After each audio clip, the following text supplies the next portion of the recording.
Hello and welcome. This is Brandon Burke here with Packaging 445. I'm a senior at Michigan State University, and this is my presentation on automated storage and retrieval systems.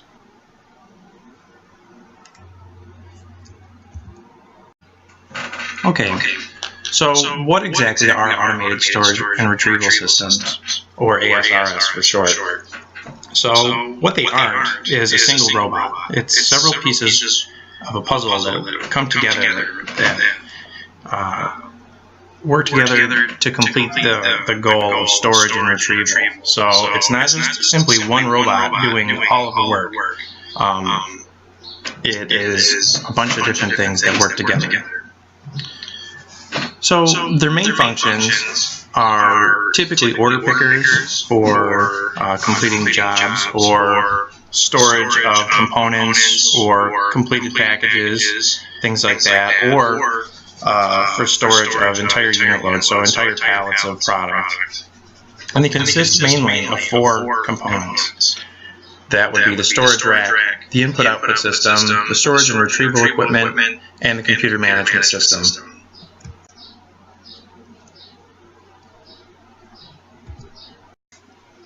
Okay, so we'll talk a little bit about the components now. So to begin with, there's the storage racks, which essentially just hold the material, the work product, until for later use or what have you. They're typically organized into shelves and aisles. The storage equipment will move up and down the aisle. They can move vertically or horizontally, typically. And so the storage racks can be static or dynamic, meaning that they can assist the shuttle or the storage equipment, or they may not. It just depends on the application, and it depends on the equipment. And they can also be organized into carousels. So aside with the standard bins like you see in the photo here on the right side of the screen, they can be organized so that smaller bins loaded with more special products can rotate about on an axis. I've got further photographs and maybe even a video for you later on in the presentation. So that brings us to the input-output system, which basically are just conveyor systems or docking systems that allow for connection of the aisles to integrate the system further. So because the equipment doesn't move across aisles, it only moves through an aisle. So to enhance the storage capability, you would have to connect the aisle somehow. Thus, you would use the input-output system. So with that, I'll show you a little video clip here. Here you see the racking system, and you can see the storage equipment moving pallets on and off of this line here. This is the input-output system that you're actually seeing, and it is picking up products, placing them on or off the line as needed, and onto the storage equipment.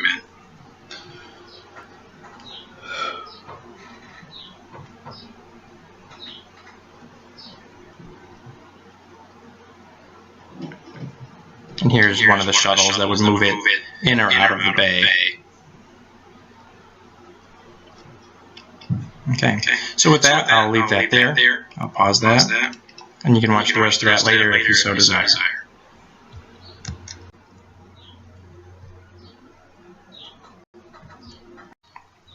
Okay, so that brings us next to the storage and retrieval equipment. They're oftentimes referred to as shuttles or cranes, and they move about the aisles to collect their payload. So they will often interact with the storage racks and remove products or place products onto the shelf as required. And so the size and types depend on the application. So there are robotic types that will move throughout the aisles. They move independently and they pick different things, or they can move just entire bins or entire pallet loads as required. So I have another short video here for you that has a very good description of the tornado by Swiss log.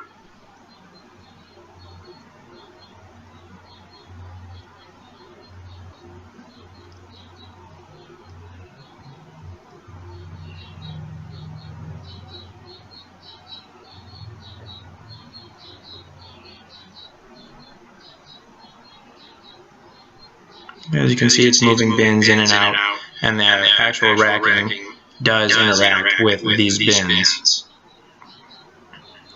So this crane can move up and down vertically or through the aisle along its track. And it can take a variety of bin sizes and trays and move them about as needed. So there you go. Okay, so I'll pause that and move on a little bit, and then that brings us next to the computer management system, which is simply just the interface for the operator. So how the robot or the system would be programmed and how people interact with it. There are different versions, automatic versus semi-automatic, where you would allow the program to run by itself, or you tell it to run, or how to run and what to pick at a certain time. So, not too complicated with that.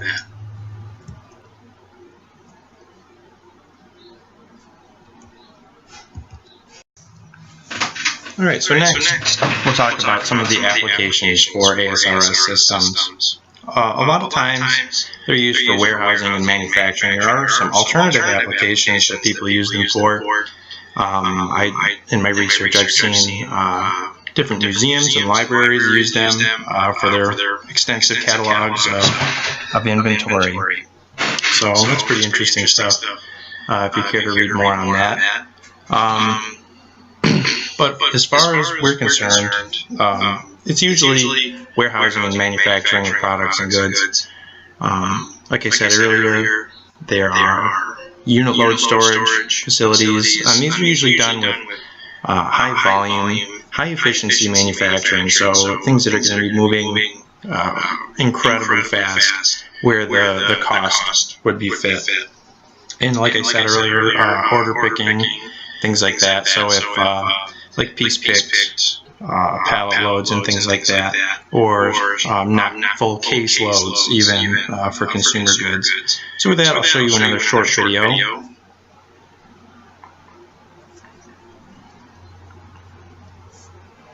This one is a pallet stacker crane, and it uses these large coils, these large spools, and moves them in and out of their warehouse facility, and this is their docking bay, so they can move products in and out of their facility to the storage or warehouse, or to shipping and receiving as needed.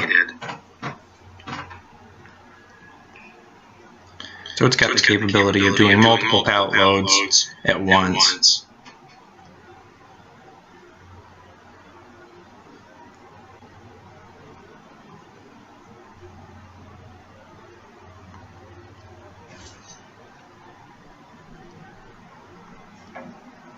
And so it's not just for these large spools, but also for food packaging and things like that.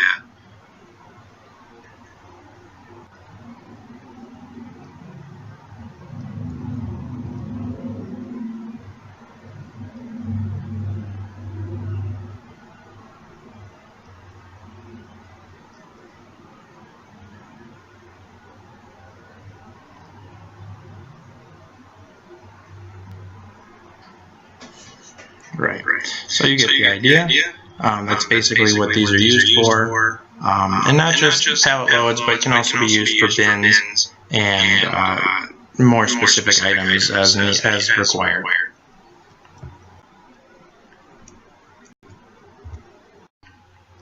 Okay, so how does ASRS and packaging integrate? So as I mentioned before, they can be used for unit loads, but it can also be used for completing orders or replenishing lines, specifically packaging lines. The thing with that is they require input-output systems that can convey the good or the equipment or the packaging material to the line. So it requires a great deal of space. And these lines must be able to integrate with the robots or people who are working on those lines. And like I said, they do require a great deal of space. So, and not just square footage, but cubic space. These are usually integrated into places that vertical space isn't a limit. Usually these are extremely large warehouses, and they're very cost prohibitive. But we'll get into that a little bit more later.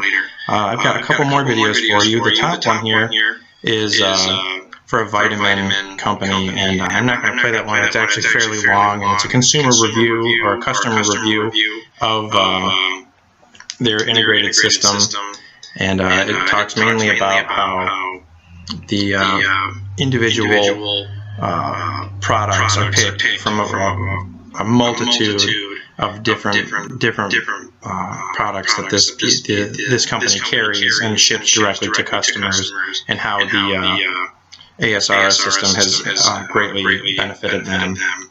And then here for Pepsi on the bottom is a different ASRS system that picks different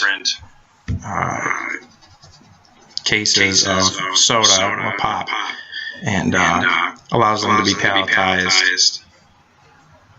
Just a quick rundown, a quick run through this video, just for you to get the main idea of how this can be used for customizing pallet loads and things like that. And it stores and allows for quick conveyance of a variety of different packages and products to different customers.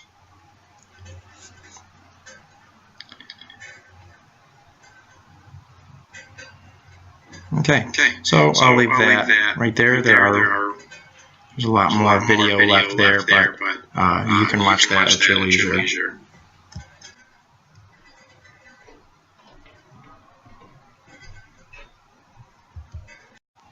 Okay, so as you can see, there are a multitude and a myriad of different applications for these ASRS systems, and because of that, the specifications vary widely. I didn't pick any specific robot simply because this assignment was based on the system alone and not necessarily a specific robot. Because the category is so broad, I think it would do sort of injustice to only talk about one specific robot. So if you have any further questions for me, please email me, and I can answer any more questions you have about that.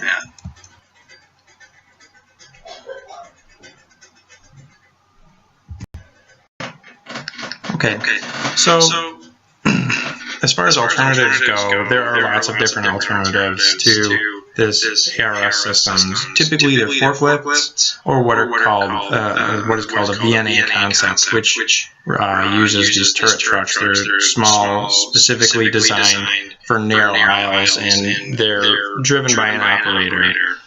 In some of the research that I've come across, the cycle times for these operators and the training that's required are very, very high. They aren't quite as capable. I think one of the references says 16 cycles per minute, so they could get 16 different things a minute maybe, whereas the automated system can get somewhere to the order of 30, so almost double the speed as a human being. And there's also the human error, so a human could very easily pick the wrong item and ship it, or have to put it back, or something to that effect, and also safety. And this video here, this short little clip that I have, shows you the safety aspect.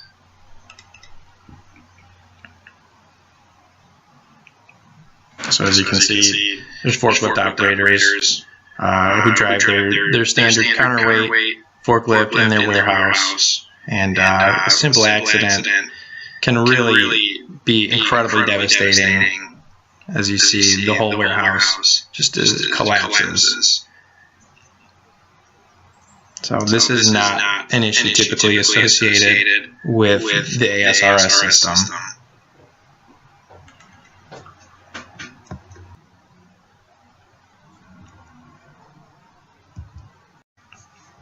So the company I selected is a little bit different because they aren't necessarily a manufacturer of robots, but they are a provider of solutions. So they work with different companies, and they work with different manufacturers to provide different solutions for companies based on their problem. And I figured this would be a little bit better than selecting just a single robot.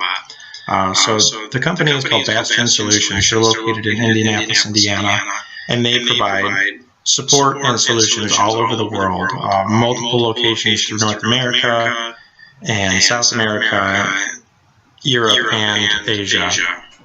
So, like I said, they're Bastion Solutions. They've provided a lot of different support for Pepsi, Roach Diagnostics, which is a online pharmacy, and iHerb.com, which is like a vitamin or supplement supplier to consumers.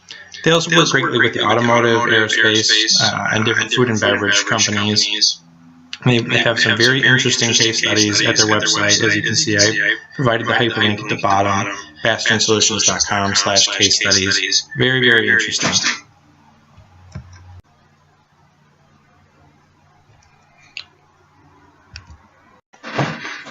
As far as feature enhancements go, the ASRS systems are looking far ahead. I was doing some research on MHL.org, and their future roadmap goes all the way out to 2025. So some of the things they're concerned with right now are cybersecurity, which would include, because these are automated systems, they could be hacked, things like that. So they're very concerned about securing their networks and making sure that nobody else can interfere with their business. Other issues are mostly direct-to-consumer stuff and same-day, next-day delivery. So the rise of more automation and robotics, and being able to do things in a matter of minutes and not days or hours. So things like what Amazon has done with their piloting their drone program right now to deliver directly to customers small packages, and things like the Amazon warehouse that's fully automated. They're also concerned greatly more along the lines of direct-to-consumer stuff is because they don't want to ship, because these companies aren't necessarily shipping entire pallet loads of things to people. They're shipping small items, so they've got to be able to integrate with consumer demand, and not necessarily working with stores, but working hand in hand with their consumers and their customers.